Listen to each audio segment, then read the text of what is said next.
Imagine if you knew that the man who condemned Jesus secretly held shocking knowledge until his last moments of life. Yes, Caiaphas, the high priest who judged Jesus, finally decides to reveal everything. But why? And what did he hide all these years? In this video, you will discover the frightening visions that haunted Caiaphas, the mysterious visitor who made him question everything, and above all, the terrible secret he carried to the grave. This story will move you in a way you may have never experienced, and stay until the end, because what Caiaphas reveals about the tomb of Jesus is something no one expected. Get ready. What you're about to hear could change everything you think about the story of Jesus. If we confess our sins, he is faithful and just to forgive us. 1 John 1:9. Close to his death, Caiaphas, the high priest, feels the overwhelming weight of secrets that have tormented him for years. These secrets are not ordinary. They connect him directly to the trial and condemnation of Jesus, the Nazarene, whose words and gestures seem to echo in his mind to this day. It's not uncommon for many to experience some sort of inner revelation at the edge of death, where buried memories come to life, and Caiaphas does not escape this. His position of authority in the Sanhedrin demanded firm decisions, but now, reflecting on the impact of his choices, he feels the weight of a guilt he once disregarded. At that time, he believed he was fulfilling his duty by condemning someone who, in his view, challenged established traditions and beliefs. But what was, for him, merely a matter of defending the faith turned out to be a personal confrontation with the very truth. Deep down, Caiaphas asks himself, was he judging justly or defending a threatened system? And more importantly, was he ignoring the signs that God was sending? These questions begin to gnaw at the heart of the priest. However, what disturbs him the most is not just his involvement in the trial, but the vivid memories of every detail of that night. He remembers Jesus, how he faced the trial without fear, and the serenity that radiated from him, something Caiaphas cannot comprehend. In Jesus, there was an unshakable peace, a look from someone who saw beyond, who knew the truth about what was to come. And now, Caiaphas's conscience seems to demand a confession, a reckoning with his past, where secrets he never shared gain a voice. These secrets bring him unease, as if there is something in his spirit that needs to be said, confessed, before he rests. It is at this moment that Caiaphas realizes how little he understood about the Nazarene. Perhaps for him, this is the chance to seek redemption.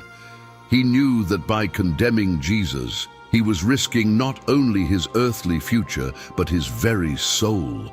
Now, with death lurking, he wonders, how far is too far? On a dark night, as the echoes of his memories haunted his thoughts, Caiaphas receives an unexpected visitor. There is no pomp, no fanfare, just a figure shrouded in mystery, someone who knows the soul of the high priest deeply. This visitor, whose identity remains concealed, seems to have a clear purpose: to confront Caiaphas with the truths he has hidden throughout his life. And what could have been just another conversation between two men becomes a turning point. The visitor looks him in the eye and speaks with a firmness that awakens a strange fear in Caiaphas. Every word spoken seems like a blade, cutting deep into his convictions and revealing aspects of his soul that he preferred to ignore. This encounter leads Caiaphas to question the choices he made and especially the role he played in the trial of Jesus. After all, was he serving God or a system that had turned against the very truth? This is the doubt that grows in his chest, intensified by the enigmatic presence of this stranger. The visitor's words echo in his mind, provoking an internal struggle that can no longer be ignored. The visitor, who seems to know more about Caiaphas than he himself admits, speaks about repentance, faith, and redemption, but he does not do so in an accusatory manner. Instead, The tone is that of someone who wishes to open the eyes of a man blinded by the weight of tradition and authority. He speaks about the power of forgiveness, about how those who acknowledge their mistakes and confess their guilt can find true peace, a peace that cannot be bought with power or position. The visitor awakens in Caiaphas an urgent need to reconsider everything he believed he knew about Jesus' role in the divine plan. This encounter with the mysterious stranger marks the beginning of a transformation. Caiaphas feels his heart heavy, but at the same time, as if something is being released, as if a new path is beginning to open. He starts to realize that that hidden secret, that knowledge about Jesus and the trial, cannot die with him. This visitor did not come by chance. There is a hidden purpose, and perhaps a truth that needs to come to light. But Caiaphas still resists. What could happen if he revealed what he knows? Perhaps this is an answer that only time will tell. After the encounter with the mysterious visitor, Caiaphas finds himself increasingly haunted by intense visions and memories, manifesting in an almost supernatural manner. He revisits the fateful night when Jesus was judged, as if trapped in an endless cycle of recollections. It's as if every word and every glance from Jesus echoes in his mind, bringing to the surface fragments of truths he struggled to bury. Jesus' gaze, that serene and penetrating look, becomes a constant image, confronting him in every moment of silence. The enigmatic statements of Jesus resonate like prophecies in which Caiaphas refused to believe. "Destroy this temple, and in 3 days I will raise it up." John 2:19. This phrase, among others, haunts him like a riddle that now begins to make sense. What did Jesus mean? Was he speaking of his resurrection? Or was there something deeper that Caiaphas failed to perceive? Every detail returns to his memory like pieces of a spiritual puzzle he was unable to understand at the time. And now, these visions leave him in an internal struggle between the guilt he carries and the doubts that insist on remaining alive. Caiaphas tries to push these thoughts away, but he realizes that the more he tries to resist, the more they intensify. He remembers the testimonies he heard about Jesus, the peace he radiated, and how his followers seemed certain that something greater was about to happen. And he begins to question, could it be that everything he witnessed was true? Was Jesus indeed who he claimed to be? The guilt in his chest transforms into an almost unbearable weight, as he realizes that if he was wrong, he was responsible for the greatest injustice of all time. These visions and memories become a constant reminder of the decision he made and the eternal impact it caused. Regret, mingled with fear, makes Caiaphas wonder if he will ever find peace. Yet there is an internal voice challenging him to face the truth, to confess what he knows and accept the consequences. He knows that to free himself he must confront the reality that Jesus was not just any man, and that is something he fears to admit. What would you do if you discovered that everything you believed was, in fact, a devastating deception? Soon after the crucifixion of Jesus, rumors began to spread, reaching the heart of the Sanhedrin and inevitably coming to Caiaphas's ears. These rumors spoke of something extraordinary, something that could not be ignored: the resurrection of Jesus. For many, it was just unfounded stories, but for others, especially those who witnessed Jesus' ministry, these rumors were clear signs that his words were being fulfilled. Caiaphas, however, faces these reports with a mix of doubt and fear, as if sensing that this story is not yet over. Each account he hears provokes an increasing unease in him. Could it be that the tomb was truly empty? How could the body of a crucified man, sealed in a guarded tomb, simply disappear? For Caiaphas, these questions are as disturbing as the secrets he holds, and as he tries to rationalize the events, recalling his position and the authority he has always wielded, something within him urges him to consider that perhaps, just perhaps, these rumors are not fabrications, but a manifestation of truth. The rumors begin to take on even greater proportions, especially among Jesus' followers, who boldly declare that he is alive. The news spreads quickly, making Caiaphas question the stability of the entire system he represents. And if the resurrection were true, what would that mean for him and for his whole life dedicated to the priesthood? Fear grows as he knows that if he is wrong, he will have to confront not only his conscience, but also the entire structure he helped maintain.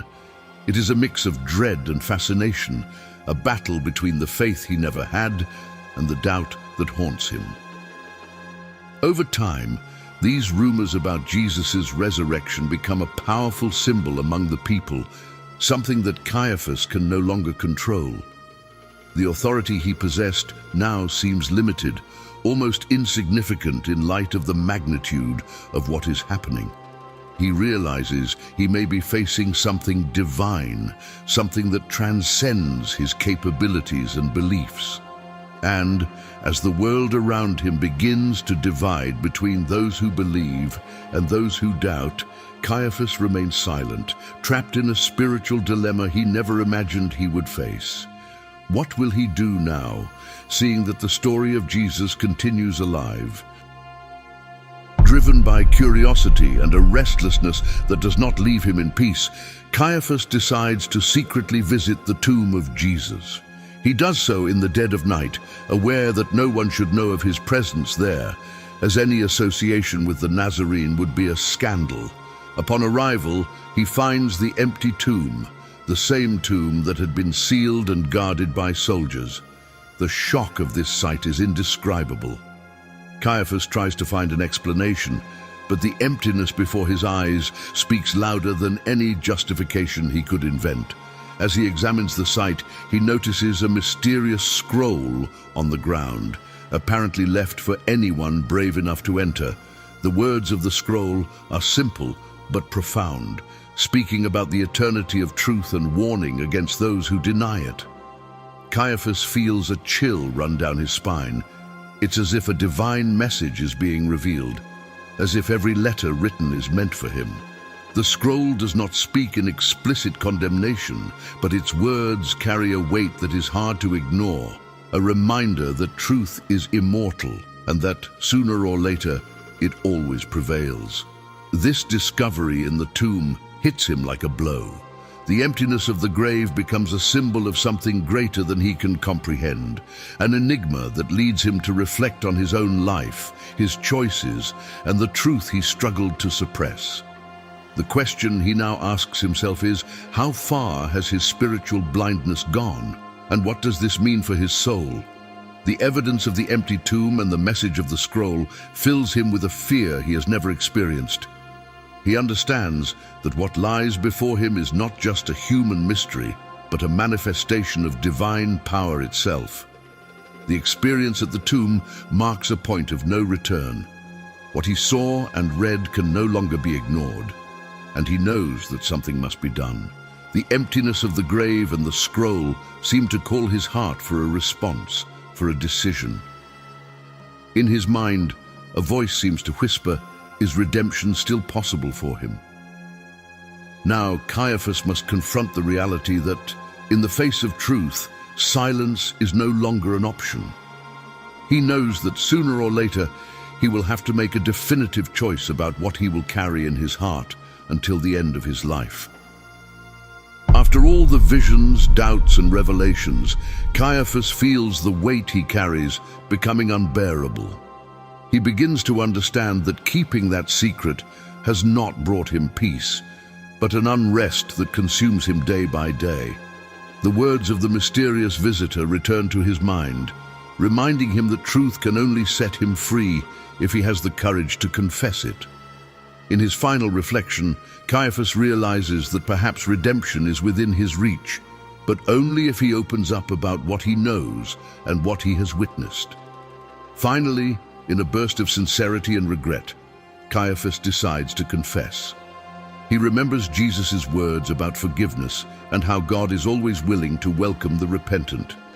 He feels a spark of hope and, in a mix of nervousness and peace, begins to speak. He reveals details of the trial, confesses the manipulations of the Sanhedrin, and admits that, in his heart, he knew there was something divine about Jesus. Caiaphas lays everything bare, aware that these words could change the world's view of him and the events he witnessed. This act of confession brings him a profound sense of relief, as if for the first time he were freed from the weight of his own mistakes.